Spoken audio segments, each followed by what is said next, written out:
I'm Bart Simpson. Who the hell are you? Why do people get so riled up by The Simpsons?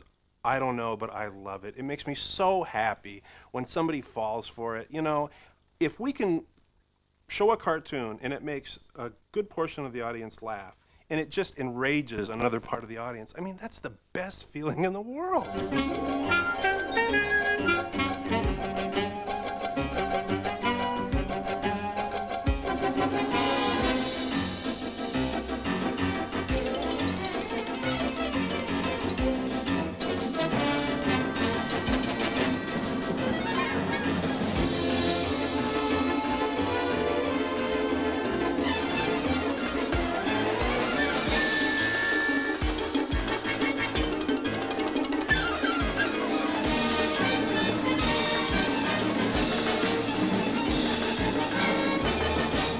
People who love each other also drove each other completely nuts. And that's what The Simpsons really is about. And it's every family, maybe they're not exactly like The Simpsons, but every family has that kind of nutty, you know, driving each other crazy in it. In fact, one of the things I think that The Simpsons does is it provides a mental health service to the world. Because you can look at them and go, I'm not as bad as they are. Maggie! Bart, I asked you to watch your sister. I tried to stop her, but she overpowered me.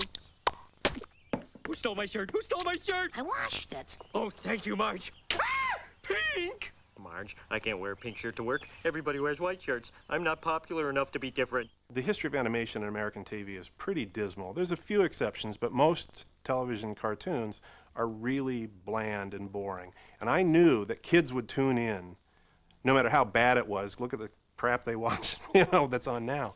I thought if you could do something that was actually funny, then you could say a lot of interesting things politically and culturally as well. Wait a minute. Go back. Zoom in. Why is that man in pink? Oh, that's Homer Simpson, sir. He's one of your boobs from Sector 7G. Simpson, eh?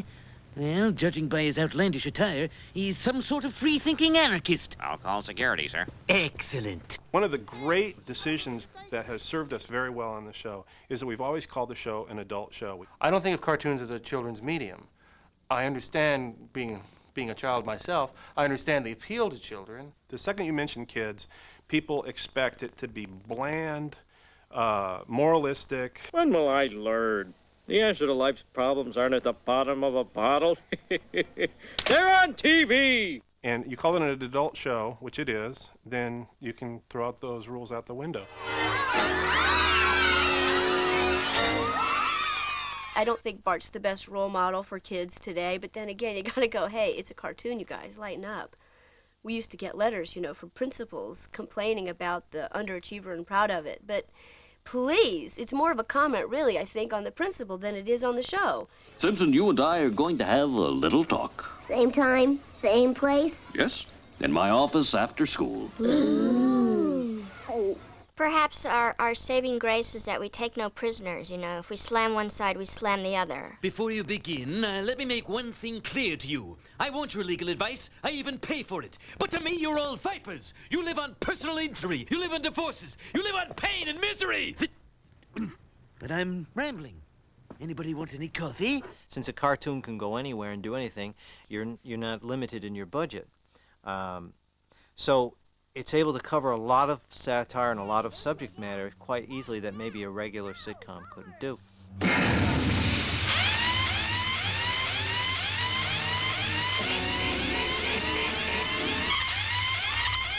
right, who's responsible for this?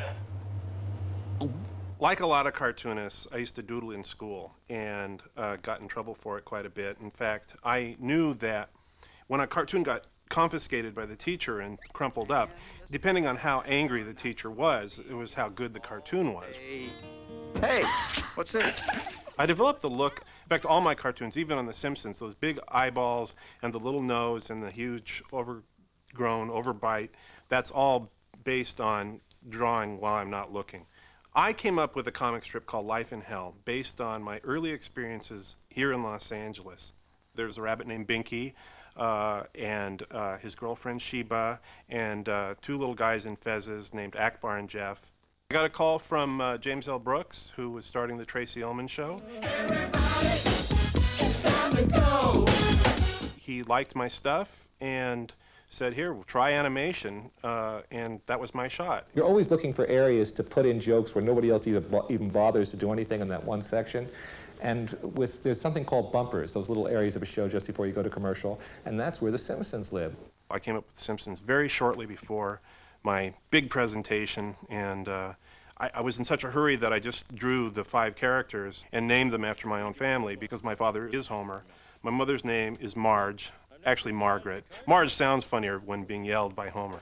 Come on, Marge. Please forgive me. I think they're terrific characters. I mean, you know, people say a lot of things, but I think our approach to it was to do it the way we would do any regular television show. The first cartoons that I did for the Tracy Ullman show were 15 seconds long.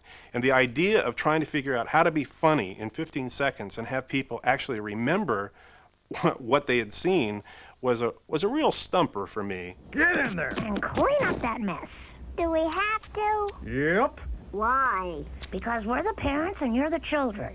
I tried to think of them in a way as little TV commercials for the characters themselves. And I tried to come up with very easy to fathom sight gags. I got a call from Matt one day. It was about 4:30 in the afternoon, and saying, you know, hi, I'm Matt Graney, and I knew who he was from Life in Hell, but I'd never met him. And he said, oh, I'm going to create this series of cartoon characters for the Tracy Ullman show, so I'm going to need some voices for them. And I said, well, when do you need that? And he said, tomorrow. I have a lot of anxiety about using the first tissue in an open box. And I suggested that we hire Dan and Julie to be the parents because they were already part of the show. And then I had Matt explain the 2 children to me. We realized Maggie wasn't going to speak, so that wasn't an issue. She brought me in to read for Bart, because they always have women do the voices of young boys, because our voices don't change. But I just sound much too much like a girl. They said, well, forget it, that won't work. So then they said, well, you want to read for Lisa? And I said, sure, so I did. And they said, good. Mom, Dad, Bart's eating cookies! I went in for the voice of Lisa, and to be honest with you, I couldn't get a hook on her, and I just didn't know which way to go. But as I was sitting there going, what am I going to tell them? I'm looking down at the table, and there's Marge and Homer and Bart and Lisa. I go, who's this kid? And I pick it up. I said, oh, yeah, and I got Bart like that. So I went in. I said, I can't do the girl, but I can do the boy, blah, blah, blah, blah, blah, and that was it.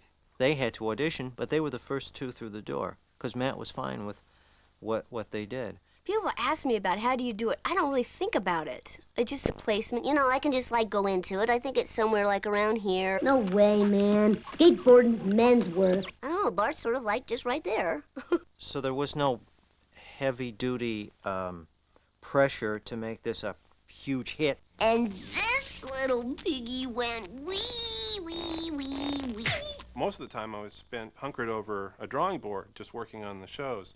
But we actually showed some of those short cartoons at the beginnings of movies in movie theaters, and I went to one of them, and the second the title came on the screen, the audience burst into applause, and that's when I first realized that there was something to this phenomenon. The Simpsons were an entity, you know, people believed in them. And I don't mean in some sort of silly, culty way, but they were actually more real than many of the real people on television. What happened to The Simpsons was what happened to animation, and that was the success of Who Framed Roger Rabbit in 1988. That caused a whole renaissance in animation. And one of the things that was happening is that many of the networks were thinking of doing a primetime animated show. You know, I grew up watching sitcoms. I wasted my whole life watching television, and this was my opportunity to make use of all those wasted years. And so The Simpsons is a combination of watching Leave It to Beaver and Ozzie and Harriet and all the other American cornball sitcoms, which I really liked, and also getting revenge on my friends and neighbors as I was growing up. Where's the extension cord? Oh, for heaven's sakes, Homer, it's in the utility drawer. Sorry, I'm just a big kid, and I love Christmas so much. All right, children, let me have those letters. I'll send them to Santa's workshop at the North Pole. Oh, please, there's only one fat guy that brings us presents, and his name ain't Santa. We had no idea how popular it would be. When we got to the half-hour episodes, it hit so big. It was just enormous.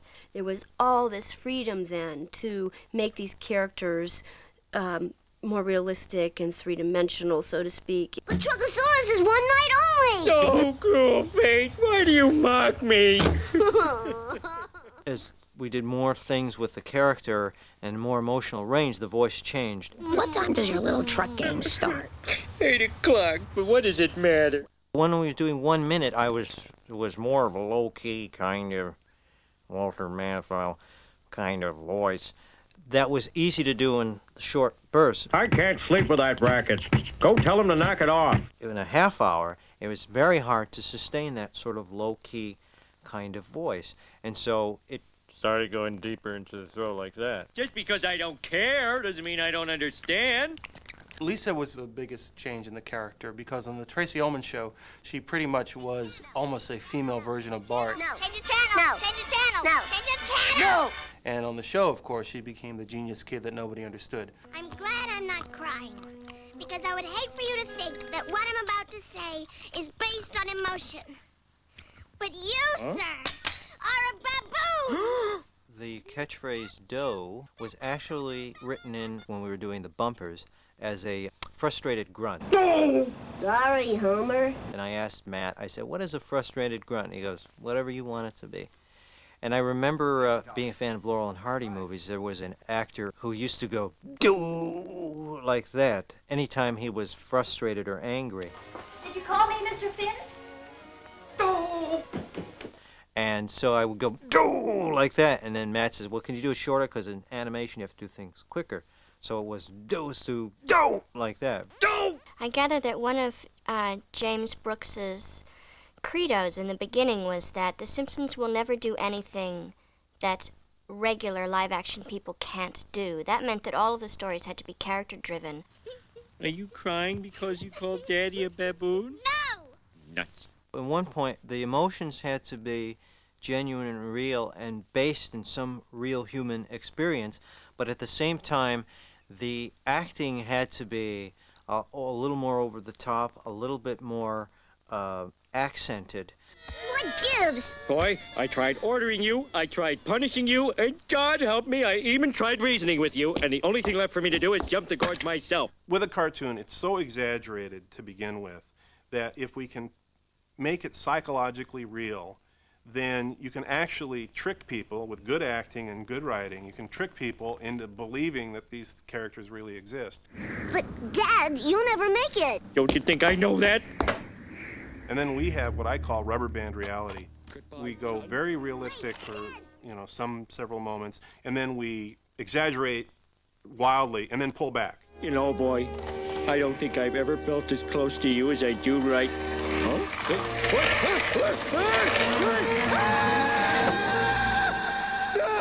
The characters really do get hurt. I mean, it's funny, it's slapstick and it's funny, but they really get hurt.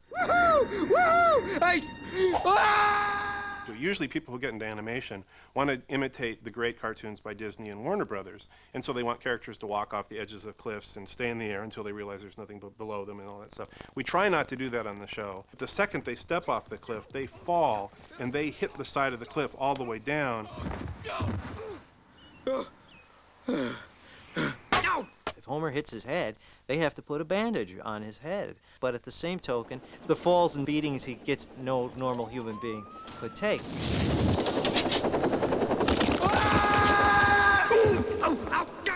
And we don't do boing, zap, bop, that kind of sound effect either. We do bone-crunching, horrible, horrifying sound effects. In fact, the more horrifying, it's a sick world. The more horrifying the sound effect, the funnier it is. So if you have sensitive children, maybe you should tuck them into bed early tonight instead of writing us angry letters tomorrow. So although, because it's a cartoon, we have opportunities to do fantasies and go more crazy, we like to keep it realistic as much as we can. But we do try to do a mixture of shows. Ah, distinctly I remember. It was in the bleak December, and each separate dying ember wrought its ghost upon the floor. The process is very, very long and drawn out. This show has a 10-month production time. Most shows, they read it and then they film it, and that's it. And they get one rewrite between the reading and the filming of it. We rewrite each script probably about 8 times. We pitch out the story, then the script comes back and is rewritten by the entire staff. We do a table read, which is a gathering of the cast, all the producers, really for the writers to hear the script out loud. Then we record that script, but in the meantime, the writers have a chance to do all of the tweaks and fixes that they feel are necessary. We do the show like an old radio play. We stand in a semicircle so we can all see each other. When you're 18, you're out the door. Dad! Son, I'd rather you be mad at me than learn the wrong lesson.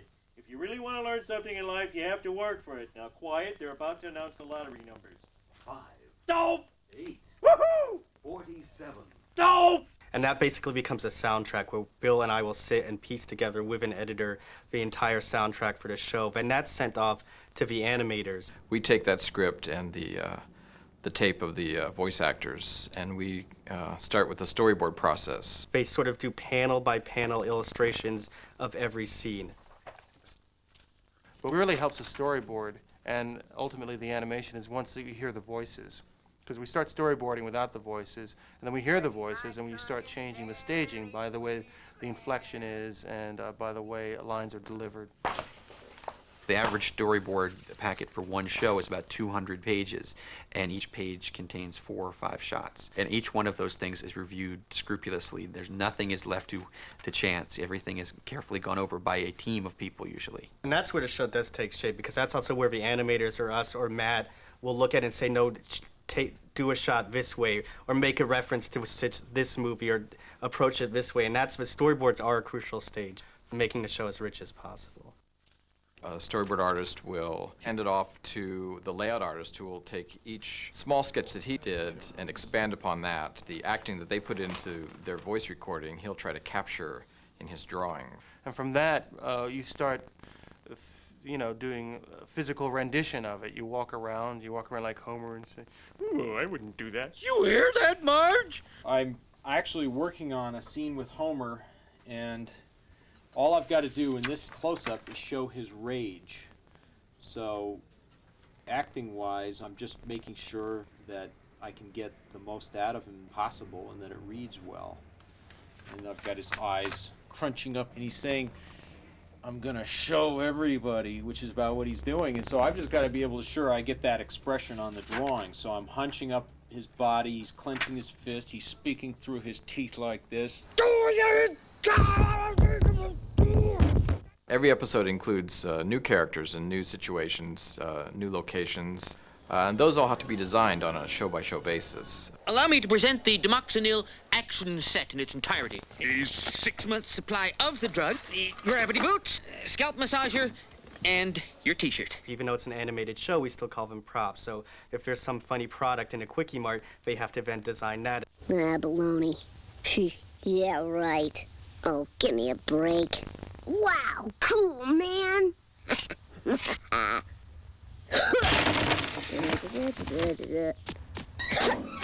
There's a part in the script where the Reverend Lovejoy, he's having a crisis of faith. So he's walking in the chapel, and he starts talking to the figures in the stained glass.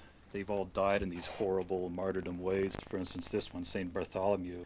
I have him here holding his head with the halo still up around the stump of his neck. I try to be tasteful, but we're allowed to push it a little bit. Essentially, we take our rough drawings and we shoot them on a camera, which is connected to a computer, and we use this to compile a little mini movie of the show called an animatic. It has the voice track and has all the drawings necessary to see how the animation flows, how the jokes work. Man, this is crazy. I hope I didn't brain my damage. So it's important for the writers and the producers to see if the timing works. And that sort of raises it to another level beyond a kid's cartoon. Then it goes to Korea to be animated in color. Part of the style of the show is they wanted a limited palette. And that gives it a style, a look. You know, they're not seeing lots of gradations. And, you know, we've numbered all the colors and we indicate on copies of all the drawings exactly what color to paint each area. Then it comes back about 3 months after that, and then we rewrite it again. Because in color, you can still rewrite stuff. You can sometimes use close-ups of people from old shows. No! We also have to cut it down. Every show comes back. We have a huge library of great scenes that never made it on the air because the show can only be 22 minutes long. When it comes back from Korea, it's 24 minutes long. The main title theme for The Simpsons was composed by one of the most famous film composers around, Danny Elfman. Sitcom themes these days are very modest, and they go, "Oh, here we go, we're presenting our little show. Please like us." And with The Simpsons, it's it's an annoying theme, but you know it's there.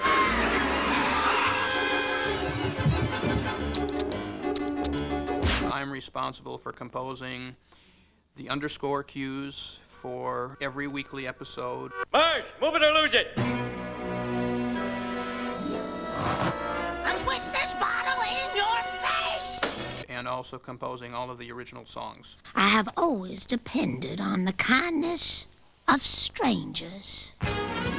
You can always depend on the kindness of strangers. One of the things I was able to talk Fox into at the very beginning was allow us to do full orchestration for the show. Now here's a tip from Bart you won't regret. A stranger's just a friend you haven't met. You haven't met. Streetcar! And emotionally, I try to make sure that the music supports the emotion of the scene, not the joke.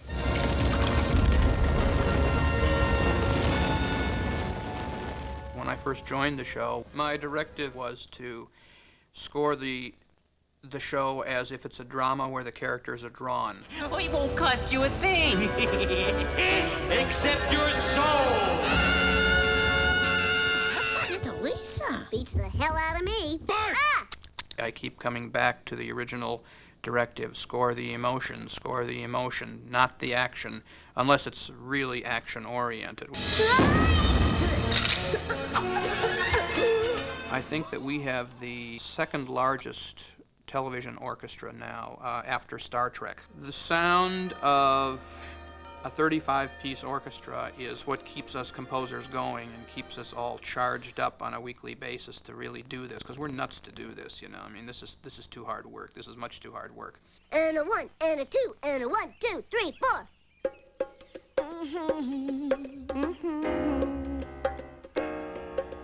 Lisa, it's your birthday. God bless you this day. The Simpsons has been very fortunate to have a number of, renowned actors and actresses be on our show, or musicians. When I was your age, I had 6 gold records. Hey, Looney Tunes, this is what Michael Jackson looks like. You look like a big fat mental patient. You'd be amazed how often I hear that. Sting, you look tired. Maybe you should take a rest. Not while one of my fans needs me. Actually, I don't know if I've ever heard Bart play one of your albums. Shh. Linda and I both feel strongly about animal rights. In fact, if you play Maybe I'm Amazed backwards, you'll hear a recipe for a really ripping lentil soup. Also, one thing you have to look at is the growth of the outside characters as well. When the show started in its first season, I guess there were only about 10 major characters. Well, one that I find particularly fun is Nelson Muntz, and he is the bully in the town. You made me bleed my own blood. You know, when I do him, it's sort of, you have to excuse the look because you tend to, take on the physicality of the character that you're playing. But Nelson Muntz, I can't do it without furrowing my brow. Yes, Simpson, I'm gonna pound your face, kind of a thing, I'll get you after school, man. But I probably do somewhere around 10 regular characters. Krusty the Clown. Hey!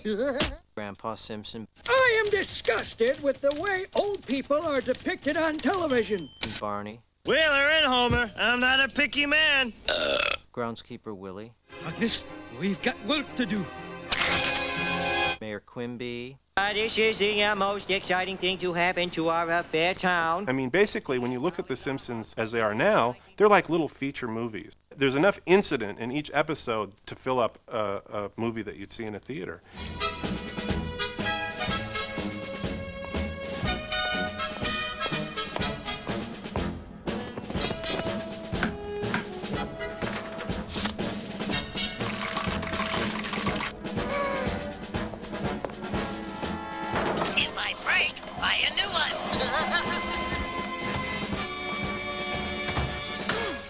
I don't think everyone is necessarily a film nut. A lot of those touches like that sometimes come from the animators and the directors.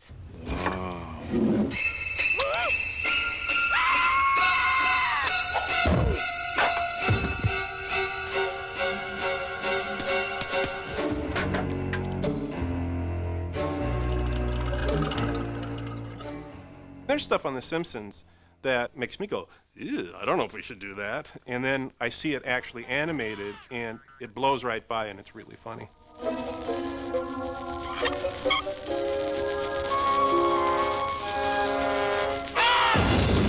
What kind of warped human being would find that funny?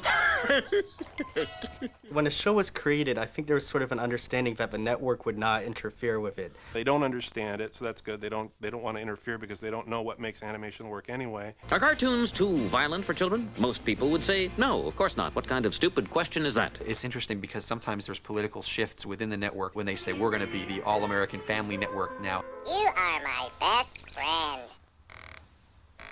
Itchy and Scratchy seem to have lost their edge. Oh, I think it conveys a very nice message of sharing. I think it sucks. It comes and goes, but I think The Simpsons has been here longer than any of those executives have, and it's been here just as long as the network has. So we are able to get away with a little bit more, I think. Well, let me tell you something. We are going to keep on trying to strengthen the American family, to make American families a lot more like the Waltons and a lot less like the Simpsons. Of course, the writers and Jim and Matt weren't going to let that lie. Huh? Hey, we're just like the Waltons. We're praying for an end to the Depression, too. I think the main thing we try to take swipes at is stupidity and hypocrisy. Now, Bart, I know you're too young for that machine gun you wanted, but I'm going to give you something that'll make sure when you're old enough, you can still buy one. A membership in the National Rifle Association. Wow, the NRA! Can I get armor-piercing cyanide-tipped bullets, too? It's in the Constitution, son. We just ignore all the current rules. Like right now, you can't have characters smoke. Characters, when they drive, should wear seat belts. Characters should not abuse alcohol. People on The Simpsons do go to bars and they drink.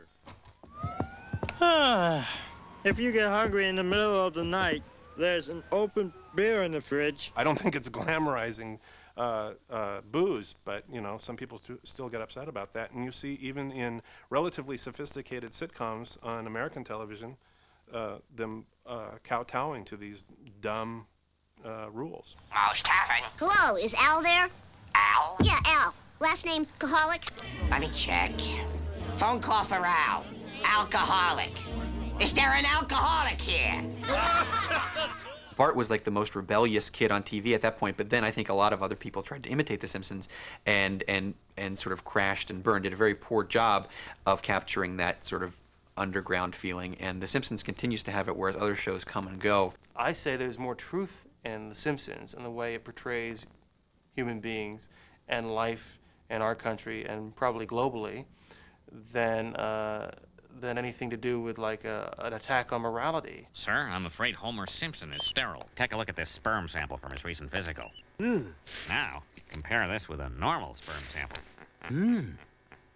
Oh, yes.